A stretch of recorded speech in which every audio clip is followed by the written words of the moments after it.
Joël Courtois, bonjour, vous êtes directeur de l'EPITA, école d'ingénieurs après bac. Le bac 2021 s'annonce. Quelle spécialité allez-vous suggérer à vos futurs candidats? Alors, il faut bien savoir qu'une école d'ingénieur, c'est d'abord une école scientifique. Donc, bien entendu, nous allons demander la spécialité maths en première et en terminale. Après, selon les écoles du concours Advance, les vœux peuvent être un petit peu différents. Dans le cadre de l'EPITA ou de l'ESME Sudria, nous sommes sur des profils d'ingénieurs très ouverts. Donc, nous allons demander en première la spécialité maths, une deuxième spécialité scientifique au choix et une troisième spécialité totalement ouverte, scientifique ou non scientifique. Bien entendu, dans le cas de l'EPITA, la spécialité scientifique, nous aurons une petite préférence pour NSI si elle existe dans le lycée. Mais on ne peut pas la rendre obligatoire puisqu'on ne va pas la trouver partout. Pour une école comme l'IPSA, le côté physique est beaucoup plus important. Donc la volonté sera d'avoir en première les mathématiques, la physique-chimie et une troisième spécialité libre. En ce qui concerne l'école Subbiotech, là, il y a des besoins de connaissances de base sur chacun des domaines mathématiques, physique, chimie et SVT. Donc là, il n'y aura pas de liberté de choix. Les trois spécialités vont être imposées pour la première. Que se passe-t-il quand on arrive en terminale, allez-vous me demander?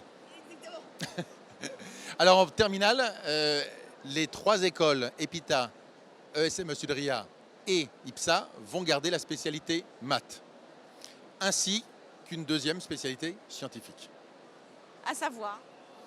À savoir physique-chimie sur l'IPSA et libre sur sur les deux autres écoles. En revanche, pour nos amis de Subbiotech, la volonté est de garder cette trilogie maths, physique, chimie et SVT. Donc l'un des choix, il y a plusieurs combinaisons possibles, c'est d'essayer de garder les trois, mais l'un des choix pourra être, par exemple, de garder la physique, chimie et la SVT et de prendre en option les maths complémentaires, de façon à garder cette trilogie. Justement, maths experte, maths complémentaire, est-ce que maths experte apporte une bonification dans les points pour certaines écoles?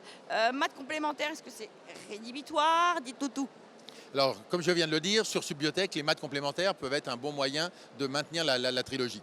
Pour les autres écoles, les maths expertes vont être conseillées, mais ne peuvent pas être obligatoires.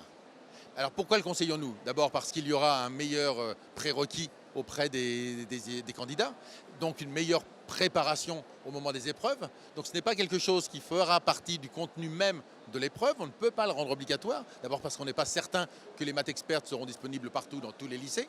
Mais il est évident que, aussi bien pour le concours que pour la poursuite d'études, avoir fait maths expertes, si on en dispose, sera un plus dans la réussite des épreuves et dans la réussite des études. Alors, on dit qu'il y a davantage de Python, davantage d'algorithmes, ce qui n'est pas sans déplaire à un directeur d'école dans le domaine du numérique. Justement, pour les autres écoles, est-ce que le niveau de maths est quand même Python et autres? Est-ce que c'est encore accessible à des étudiants qui sont peut-être en manque de maths quand même? En fait, la réforme nous donne un grand espoir sur une amélioration du niveau de mathématiques, puisque dans l'esprit de la réforme, ne feront plus la spécialité maths que les jeunes intéressés par les maths. On sort du fameux système qui disait « fais un bac S, tu verras plus tard ce que tu veux faire », ce qui amenait les classes à avoir la moitié des étudiants ne s'intéressant absolument pas aux matières scientifiques. D'un seul coup, on offre la possibilité par ces spécialités d'avoir des jeunes qui soient tous intéressés par le sujet. Encore faut-il pour cela que toutes les formations respectent cette nouvelle règle du jeu. Si demain, toutes les écoles de commerce disent « il faut avoir fait des maths pour avoir une chance de rentrer chez nous », on sera revenu au mécanisme d'avant. Si médecine, si quelle que soit la formation que l'on veut faire, on dit « il faut avoir fait l'aspect maths », on retombera dans le mécanisme de la terminale S, où on dira « fais l'aspect maths, tu choisiras plus tard ».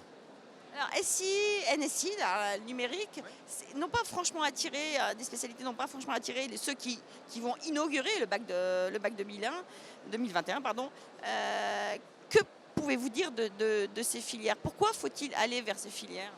Alors NSI, c'est pour nous le bon moyen d'évaluer déjà la motivation du candidat. Il a choisi mathématiques, il a choisi NSI, bon, il a une sensibilité, il a une orientation vers le numérique. Maintenant, on a quand même le gros problème de la non-disponibilité de cette spécialité dans un très grand nombre de lycées. Qui plus est, j'ai eu l'occasion de regarder en détail le programme de cette filière NSI. Il y a du bien, il y a du moins bien. Nous qui sommes à EPITA particulièrement sensibles aux aspects de cybersécurité, le mot sécurité ou cybersécurité n'apparaît nulle part dans le programme. Et lorsque l'on interroge l'inspecteur général de l'académie qui a conçu le programme, il dit « oh oui, mais c'est parce que c'est quelque chose de compliqué la sécurité ».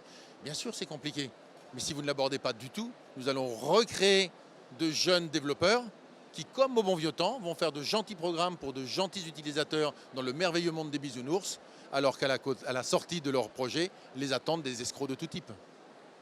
Joël Courtois, merci infiniment pour ces excellentes explications. Merci à vous, bonne journée.